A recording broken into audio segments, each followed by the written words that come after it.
Okay, so even if you think you're a pretty good reader, maybe even a great one, there might be these subtle mental traps or even biological rhythms quietly messing with your focus and how much you actually remember. Right. Today, in the deep dive, we're really getting into teach yourself speed reading. But, this isn't just about skimming faster. No, not at all. It's more of a whole system for properly engaging with stuff, understanding how your own mind works, and turning that flood of information into real insight. Exactly. And our mission here for this deep dive is basically to pull out the most useful, the most impactful bits from this book. We want to give you a kind of shortcut to being well-informed. And there are some surprising facts in here, plus strategies you can use straight away. This book, it's part of that Teach Yourself series, has sold, what, over 30 million copies globally? Yeah, Wow. it's huge. And it offers this self-guided way to get better at reading, concentration, and crucially, memory. Okay, let's dive into it then. The real core of reading, effectively, according to this guide anyway, isn't just about raw speed. It's about being strategic, having a step-by-step plan, and seems like it all starts with one big rule. Always know why you're reading something in the first place. Precisely. Your purpose is everything. It dictates your whole approach. The book lays out this pretty solid 5-step reading system. The idea is to help you highlight what's important and filter out the rest, basically prepping key points for deeper study later. Makes sense. What's step one? Step 1 is prepare. So before you even look at page 1, you ask yourself 3 key questions. First, why am I reading this? Seems obvious, but Yeah. really think about it. Second, what do I already know about this? And third, what specifically do I need to get out of this text? The aim here is to get your brain kind of primed, ready for maximum concentration. I like that idea, setting your intention first. It feels like plotting a course before you set sail. So what's next after? Prepare. Okay, once you're prepped, you move to preview. This is all about getting a feel for the material's structure. For, say, a 300-page book, this shouldn't take long, maybe 10 minutes tops. You're just quickly scanning the covers, the contents page, the index, maybe a glossary if there is one, and any pictures or charts. You're basically highlighting, mentally or literally, areas that look relevant to your purpose. Okay, purpose set, map sketched out. Now we actually start looking at the words, right? How does the book suggest we do that initial pass? Right. Step 3 is passive reading. Now, this sounds maybe counterintuitive, but it involves scanning the pages quite fast. The book suggests about 1 page every 2 seconds. 2 seconds. Wow. Yeah, it's quick. You're not reading every word. You're looking for words that jump out, getting a sense of the language. Is it technical? Is it more conversational? You're spotting potential key ideas or arguments. And here's a really interesting point the book makes, almost like an experiment. If you know what you're looking for, your brain will find it. It becomes super efficient at pattern matching. Huh. That's fascinating. So your intention actually guides your eyes. Okay, after that quick scan, what's the next level? That brings us to step 4, active reading. This is where you really start to engage properly. The main goal now is to identify the core ideas, the main arguments. You're questioning things, connecting this new info to what you already know. Hmm. You should be actively asking yourself questions like, okay, what was this section really about? And what are the main points the author's trying to get across here? Right, so a deeper engagement after the initial look. And how does this whole 5-step thing wrap up? The final step, step 5, is selective reading. This builds directly on the previous 4 steps. It lets you create a sort of personalized map for your reading journey. The book uses this nice analogy, comparing it to planning a trip from London to Edinburgh. Knowing your destination and route makes the whole thing much easier, right? Mm-hmm. So this step ensures you're laser focused on what's most relevant to your initial purpose, effectively cutting through the noise. That framework alone is really useful. But what I found particularly interesting in this source is how it goes beyond just technique. It explores how our minds and even our bodies affect how well we read. There's a real connection there, isn't there? Oh, absolutely. That's what makes it quite insightful, I think. It connects reading efficiency to, wider cognitive stuff and even our physical state. It really drives home that effective reading isn't just in your head, it's a full body, full mind activity. Okay, let's talk concentration then. That's often the first hurdle, right? Just staying focused enough to actually absorb the information. What's the book's take on its importance? Well, the book flat out calls attention the first rule of acquiring knowledge. Simple as that. It points to 2 main reasons we struggle with concentration. 1, we're easily distracted internally, and 2, there are just too many distractions around us. It actually breaks down different types of attention. There's voluntary attention, that's focused effort. Hmm? Autopilot, like when you drive a familiar route, unconscious absorption, Mm. dispersed attention, basically mind wandering. And then the big one, divided attention. The source is really clear on this. Divided attention does not always work while you are reading. Trying to read and do something else at the same time, it makes real concentration almost impossible. That really makes you think, doesn't it? How often do we think we're multitasking effectively while reading, but probably aren't? Exactly. It's a trap many of us fall into. Okay, now this next bit really caught my eye. The link between stress and memory. It was kind of shocking, actually. What exactly happens in our brains when stress messes with our recall? Yeah, this is super important. The book explains when you're stressed, your body releases cortisol, the stress hormone. And cortisol can actually destroy glucose in your bloodstream. Glucose being the brain's main fuel. Precisely. So it's like trying to run your brain on empty. It struggles to process information properly, and it definitely struggles to recall it later. Yeah. This can even lead to something called state-dependent memory. Basically, if you learn something while you're stressed out, you might find it easier to remember it only when you're stressed again. Or, conversely, you might blank on it when you're calm. Right, like studying calmly at home versus facing a high-pressure exam. Exactly that. It shows why keeping stress low is crucial for optimal learning and memory. So if stress is such a major problem for reading and remembering, what practical things does the book suggest we can actually do about it? How do we boost concentration and manage stress? Thankfully, it offers some really practical tips. Things like just breaking the routine, taking a short break, can genuinely improve both memory and focus. Simple but effective. There's also the classic carrot or stick idea, rewarding yourself for periods of sustained concentration. That reinforces the behavior. Okay. And this one's nice. Gentle music without words, like Baroque composers Bach, Corelli, Vivaldi played softly, can actually help concentration for some people. It also bangs the drum for brain food, reminding us that air, liquids, and good food are essential. And it specifically warns against sugary snacks that give you that quick high, followed by an energy crash. Not good for focus. Makes sense. Any, specific exercises? Yeah, a few simple ones. Quick breathing. Close your eyes, put a thumb on one nostril, breathe in deeply through the other, hold for about 6 seconds, unblock, breathe out, repeat. Or stimulating alertness, just standing up straight and focusing on breathing deeply from your abdomen. Another is simply being present, taking a moment to consciously notice your surroundings. It even has this little brain teaser called mental numbers. Try counting from 1 to 26 while simultaneously going through the alphabet from A to Z in your head. It's surprisingly tricky. I bet. And for dealing with stressful situations, generally, there's a time out strategy. Step 1, sit back. Step 2, breathe.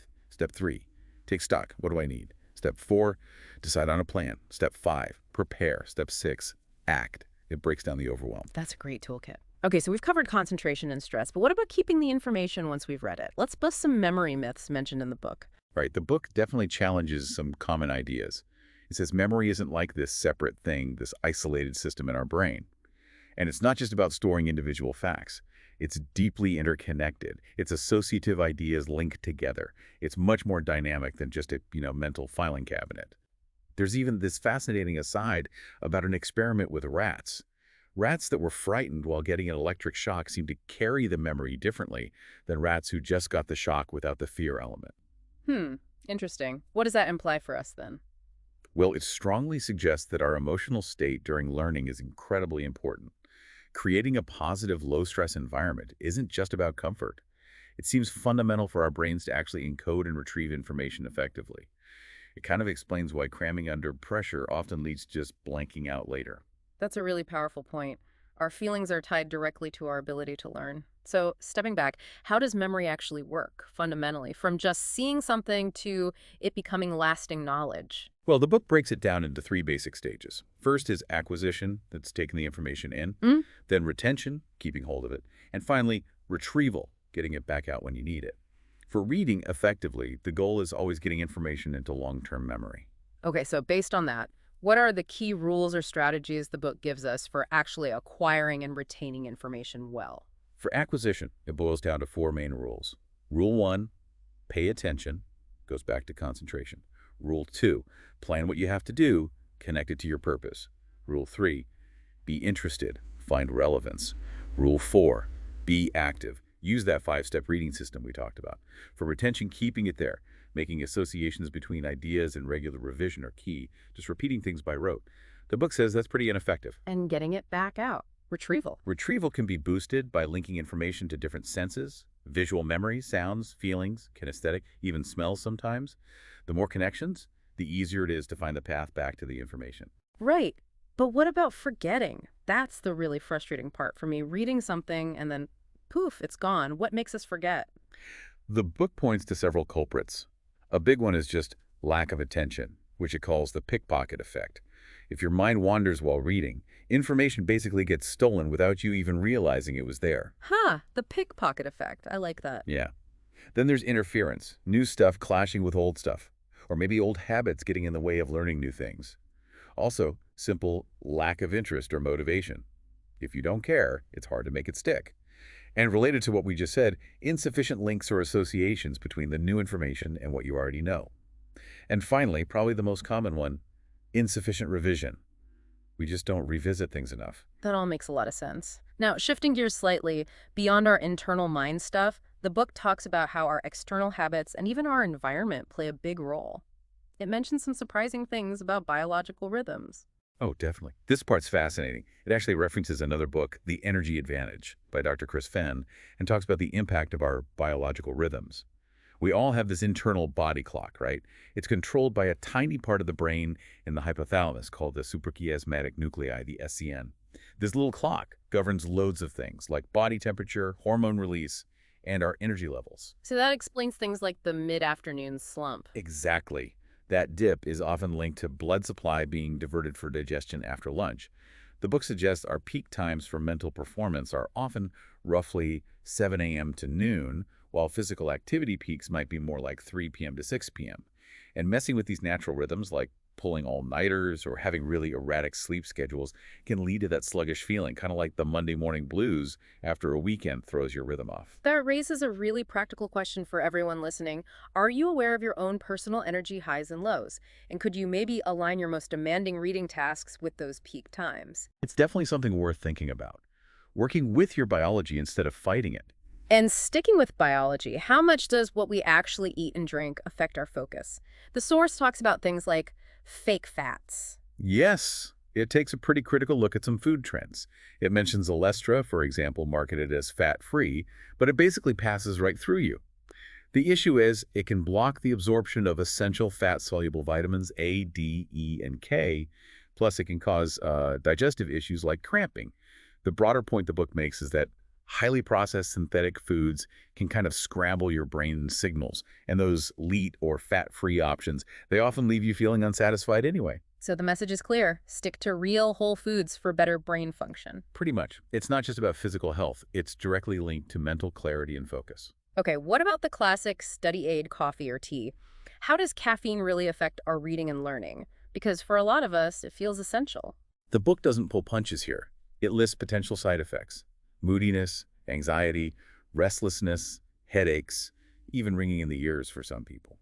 But the really crucial bit for learning is caffeine's impact on sleep. Even a moderate amount, say 150 milligrams, can significantly cut down on your non-REM sleep. And that's the sleep stage vital for physical repair and, importantly, consolidating memories. So even if it helps you focus in the short term, it could be undermining your long-term retention by messing with sleep. Exactly. It also touches on decaf methods, mentioning that solvent-based processes exist, but suggesting the Swiss water method is a purer way to get decaffeinated coffee if you want to avoid chemicals. And it suggests alternatives like herbal teas, chamomile, peppermint, ginger, which can be calming or refreshing without the caffeine hit. Right. So bringing all these pieces together, the five-step system, understanding concentration, memory, stress, biology, diet, how does the book suggest we apply this to the different kinds of reading we actually do every day, like reading a technical manual versus, say, reading a novel? That's key, tailoring the approach. For technical material, which is often pretty structured, the book says lean heavily on that five-step system. Using mind maps can also be really helpful there to visualize the structure.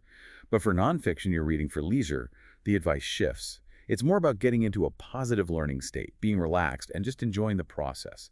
Less rigid structure needed. Okay, that makes sense. What about the stuff that bombards us daily, emails, articles, work memos? Yeah, for reading for research, the emphasis is back on having a crystal clear purpose and applying the five-step system rigorously. For reading at work, like emails and memos, the advice is be selective. Don't feel you have to read everything.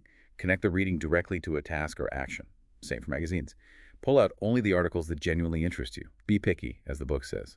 And for emails, use screening tools. Use preview panes. Be efficient. Don't let the inbox run your day. Good advice. What about things like instructions, which you really need to get right, or reading a novel for pleasure where you want to immerse yourself? For instructions, the book stresses. Plan first. Read everything through before you start doing anything. Break the task down. Don't just jump in. With novels, it's more flexible. You can read slowly, savor it, or read more quickly if you prefer. The book even suggests previewing chapters and maybe doing online selective reading, skimming bits that don't grab you if your goal is just to get through the plot faster. Interesting. And critical reading, evaluating arguments. Yes, it provides specific prompts for critical reading. For nonfiction, what assumptions is the author making? Is the evidence convincing? Does the conclusion logically follow? For fiction, is this story believable within its own world? Are the characters well developed or just superficial? Questions to make you think deeper. That's a really practical toolkit for tackling different reading scenarios. So finally, how do we pull all this together? How do we make these insights stick and actually improve continuously, turning them into habits? The book addresses a couple of common roadblocks head-on. Procrastination, for instance. The advice: break big reading tasks into smaller, manageable chunks. Makes it less overwhelming. It also talks about the information bottleneck, just feeling drowned in stuff to read. The key here is prioritizing ruthlessly and planning your reading time effectively. You can't read everything. And to help build these habits, it actually outlines a 21-day program. It's a practical guide to applying all these skills consistently, stressing things like balance, keeping it interesting, adding variety, and making a conscious effort to learn new vocabulary regularly. Wow. That really was a deep dive. It's covered so much, not just speed reading techniques, but really the underlying stuff: concentration, memory, even how our bodies tick. It feels like a genuinely holistic way to think about reading and learning. Absolutely. I think the recurring theme throughout this deep dive is that effective reading isn't just one skill, it's this integrated process, right? It connects your purpose, your physical state, and a whole bunch of mental strategies. It's really about learning to work with your brain's natural tendencies, not fighting against them. And for you, listening, the big takeaway here is shifting from just passively letting words wash over you to actively engaging with them, extracting real value. I love that quote from the book. Something like, "The human mind is like a computer. The trouble is that a computer comes with a manual. Our minds don't." Yeah, that's a great one. And hopefully this deep dive has given you a pretty significant chunk of that missing manual. So here's the final thought to leave you with. What's one small, tangible change you could make starting today to kind of manual up your own mind and genuinely transform your reading experience?